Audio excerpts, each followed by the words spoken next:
Asterisk the rain drummed softly against the windows of Mel's diner as Margaret wiped down the last table of her shift. Her shoulders ached from the long day, but it was the worry weighing on her heart that truly exhausted her. At 52, she'd learned that life rarely unfolded the way you planned, but some challenges still caught you off guard. Asterisk her daughter Emma, just 7 years old, sat quietly in the corner booth where Margaret had positioned her hours earlier. The little girl's face was pale, and the bandage across her forehead was a stark reminder of the accident that had changed everything 3 days ago. Asterisk Margaret paused in her cleaning, watching Emma color carefully in her book with her left hand. The right arm hung in a sling, and Margaret's heart clenched knowing how frustrated her daughter must feel. Emma had always been right-handed, always so proud of her neat handwriting and detailed drawings. Asterisk just a few more minutes. "Sweetheart," Margaret called softly across the diner. Emma looked up and managed a small smile that didn't quite reach her eyes. Asterisk the sound of heavy footsteps made Margaret turn. Frank Morrison, the diner's owner, approached with his usual stern expression. He was a man in his 60s who'd run the place for 30 years, and in all the time Margaret had worked there, she'd never seen him bend a rule. Asterisk Margaret, we need to talk. His voice carried that tone she'd been dreading. Asterisk she set down her cleaning cloth and followed him to the counter, glancing back at Emma, who had returned to her coloring. Asterisk I understand you're in a difficult situation, Frank began, his words measured and careful. But this is the 3rd day you've brought your daughter to work. We've discussed this before. The health department regulations, the insurance concerns. Asterisk Margaret nodded, feeling heat rise in her cheeks. I know, Mr. Morrison. It's just that the babysitter cancelled when she heard about Emma's condition, and my neighbor, Mrs. Patterson, fell last week and broke her hip. I didn't have anywhere else. Asterisk I'm sorry. Margaret, I truly am. Frank's voice softened slightly, but his resolve remained firm. You're a good worker, one of the best I've had, but I can't make exceptions. If other employees see this, they'll expect the same flexibility. And then where would we be? Asterisk the words hung in the air between them. Margaret felt her world tilting, the familiar sensation of ground shifting beneath her feet that she'd experienced too many times in recent years. First the divorce, then the struggle to find steady work. Now this. Asterisk I understand, she whispered, though understanding and accepting were two very different things. Asterisk Frank reached into his shirt pocket and pulled out an envelope. 2 weeks. Hey, it's the best I can do. Asterisk Margaret took the envelope with trembling fingers. 2 weeks wouldn't cover rent, utilities, and Emma's medical appointments. But arguing wouldn't change anything. She'd learned that lesson the hard way over the years. Asterisk thank you, she managed, proud that her voice remained steady. Asterisk as she gathered Emma's coloring books and helped her daughter into her small jacket. Margaret's mind raced through possibilities. The employment office would be her first stop tomorrow. Maybe something would turn up quickly. It had to. Asterisk the rain had intensified by the time they reached the bus stop. Margaret held an umbrella over Emma while her own shoulder got soaked. The little girl leaned against her mother's side, and Margaret could feel the weight of exhaustion in her daughter's small frame. Asterisk Mama, are you sad? Emma asked, looking up with those perceptive eyes that seemed too wise for her 7 years. Asterisk just thinking, baby. Sometimes grown-ups have to make changes, and that can feel a little scary at first. Asterisk Emma considered this with the seriousness she'd always possessed, even before the accident. Like when you're afraid to try writing with your other hand, but then you discover you can do it anyway. Asterisk Margaret's throat tightened. Exactly like that, sweetheart. Asterisk the bus ride home gave Margaret time to think. She'd built a quiet life for herself and Emma after the divorce. Nothing fancy, but stable and safe. The little apartment above Mrs. Chen's flower shop was affordable. And Emma loved the scent of roses that drifted up through the floorboards. Each morning, but stability was fragile. Margaret had learned. It could disappear with a phone call, an accident, a change in circumstances you never saw coming. 3 days later. Margaret sat in the waiting area of Henderson and Associates, a small accounting firm downtown. She'd answered an ad for a receptionist position. The pay was slightly less than the diner, but it offered health benefits and regular hours. The woman who interviewed her was kind but professional. Margaret tried to project confidence while internally calculating how long their savings would last if this didn't work out. The position requires some flexibility, the interviewer explained. Our clients sometimes need appointments outside regular business hours during tax season. We occasionally work weekends. Margaret nodded, though her heart sank. Flexibility usually meant finding childcare at odd hours, expensive childcare. She couldn't afford. Do you foresee any challenges with the schedule? This was the moment Margaret had been dreading.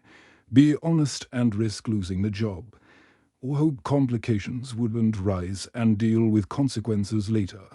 I have a young daughter. She said carefully. She's very responsible and mature for her age, occasionally. If childcare arrangements fall through, the interviewer's expression shifted, becoming more guarded. Margaret recognized the look, the mental calculation of potential problems, the weighing of legal obligations against practical concerns. I see. Well, we'll be making our decision by early next week. Margaret thanked her and left, knowing she wouldn't get a call back. The next morning brought unexpected news. Mrs. Chen knocked on their apartment door, holding a letter that had been delivered to the flower shop by mistake. For you. Dear, she said, her weathered face creased with concern. Everything okay? You look tired. Margaret had always appreciated Mrs. Chen's grandmother-like presence in their lives. The elderly woman had emigrated from Taiwan 40 years ago and built her flower business through sheer determination. And an incredible work ethic. Just some changes at work, Margaret said, not wanting to burden her landlord with her problems. The letter was from a company she'd never heard of, Davidson Properties. Inside was a formal offer for a position as building superintendent for a small apartment complex across town. Margaret read it twice, then a third time. The salary was modest but fair. And most importantly, it came with a rent-free apartment and flexible hours that would allow her to be home when Emma returned from school. There had to be a catch. Opportunities like this didn't just appear in your mailbox. The next day, Margaret stood outside Riverside Gardens, the apartment complex mentioned in the letter. It was older but well-maintained, with neat landscaping and fresh paint on the trim. Nothing fancy, but it had a welcoming feel that some newer buildings lacked. She found the manager's office and knocked hesitantly.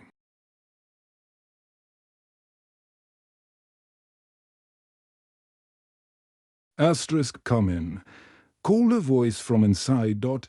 Margaret entered to find a man in his late 50s seated behind a modest desk.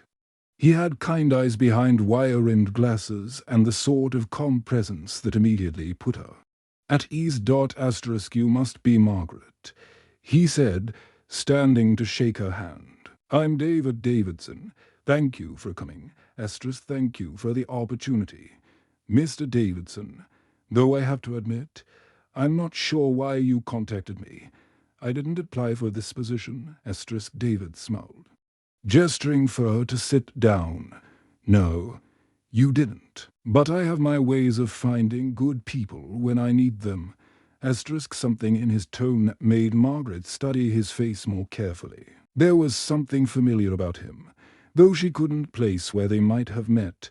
Asterisk, I understand you recently experienced some difficulties at your previous job. David continued gently. Asterisk, Margaret felt her cheeks warm. If you're referring to my termination from Mel's Diner. Yes, though I should explain the circumstances. Asterisk, no explanation necessary. David said, holding up her hand. Sometimes life puts us in impossible situations where there are no perfect choices. What matters is how we handle those situations with grace and integrity. Asterisk, he leaned back in his chair. His expression thoughtful. I've been looking for someone to manage this property.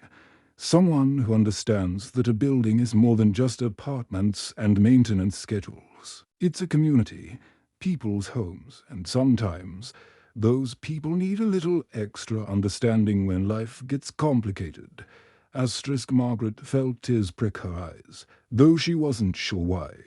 There was something in David's voice, a warmth that reminded her of her father, who had passed away several years earlier. Asterisk, the position includes a 2-bedroom apartment on the ground floor. David continued, perfect for a mother and daughter. The school district is excellent, and there's a small playground in the courtyard. Asterisk, Mr. Davidson. Margaret said slowly, I have to ask, how did you know about my situation? How did you even find me? Asterisk, David was quiet for a long moment, then reached into his desk drawer and pulled out a photograph. It showed a much younger version of himself in military uniform, standing next to another soldier. Asterisk, this is your father. He said simply, Robert Sterling. We served together in Vietnam. Asterisk, Margaret's breath caught. She took the photograph with trembling hands, studying the familiar face of her father as a young man. Asterisk, he saved my life over there. David continued quietly. Not just once, but several times. When we came home, we kept in touch for a while. But you know how it is. Life gets busy. People move, lose contact. Asterisk, Margaret looked up from the photograph. Tears now flowing freely. Asterisk, a few weeks ago, I was having coffee at a place downtown when I overheard a conversation at the next table.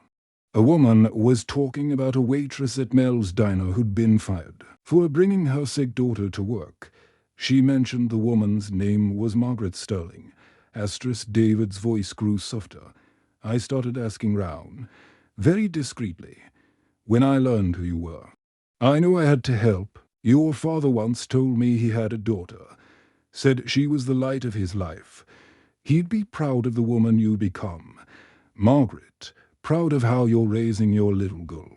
Asterisk, Margaret couldn't speak. The weight of the past few weeks, the fear, the uncertainty, the sleepless nights wondering how she'd provide for Emma, suddenly felt lighter. Asterisk, there's no charity here. David added quickly, as if reading her thoughts. This is a legitimate job offer. The property needs someone with your qualities. Responsibility, integrity, compassion. Your father had those same qualities. That's why I trusted him with my life. And that's why I'm trusting you with this. Asterisk, 2 months later. Margaret stood in the courtyard of Riverside Gardens, watching Emma play on the swing set with 2 other children who lived in the building. Her daughter's arm had healed completely, and her laughter rang out clear and joyful in the afternoon air. Asterisk, the job had turned out to be everything David had promised. The work was varied, handling maintenance requests, screening potential tenants, managing the small budget for landscaping and repairs. But more than that, Margaret had found her place in a community of people who looked out for each other. Asterisk, Mrs. Rodriguez always saved extra soup for Emma when she was cooking for her own grandchildren. N. Mr. Thompson in 1B, a retired handyman, had taught Emma how to use basic tools and was helping her build a birdhouse. The college students in 3C included Emma in their study sessions, helping her with homework while they worked on their own assignments. Asterisk, it was the kind of community Margaret had dreamed of but never dared hope for. Asterisk, David stopped by regularly, always with a kind word and genuine interest in how they were settling in. He'd become not just an employer, but a friend, a connection to her father that felt like a gift she'd never expected to receive. Asterisk, one evening, as Margaret tucked Emma into bed in their cozy apartment, her daughter looked up with those wise eyes. Asterisk, Mama, do you remember when you said sometimes grown-ups have to make changes, and it can feel scary? Asterisk, I remember. Asterisk, were you scared when we had to leave the old place? Asterisk, Margaret considered her answer carefully.